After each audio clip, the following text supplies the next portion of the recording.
Uy, mga bata, handa na ba kayo sa ating makulay na adventure? Kilalanin natin si Pedro. Si Pedro ay hindi pangkaraniwang bata. Special siya kasi gustong-gusto ni Pedro ang mga kulay. Araw-araw, gigising siya sa kanyang kwarto na parang bahagari. Pula ang kanyang kama, asul ang kanyang lamesa, at berde pa ang kanyang sinelas.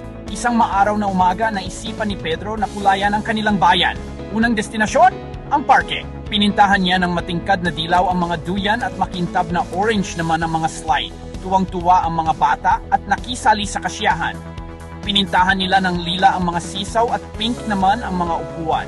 Ito na ang pinakamakulay na parke.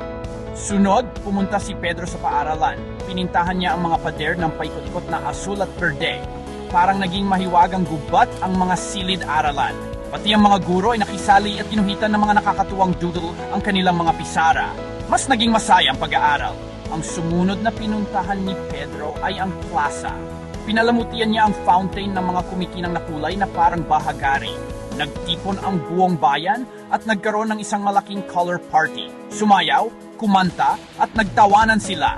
Lahat ay masaya at puno ng sigla. Pero alam niyo ba ang pinakamasaya? Hindi lang basta kulay ang idinagdag ni Pedro sa mga pader.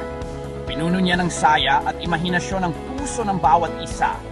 Ipinakita ni Pedro sa lahat na mas maganda ang buhay kung mayroong kaunting kulay. Kaya tandaan ninyo mga bata tulad ni Pedro, pwede nyo ring pasayahin ang mundo ninyo. Ang kailangan nyo lang ay kaunting imahinasyon at maraming kulay.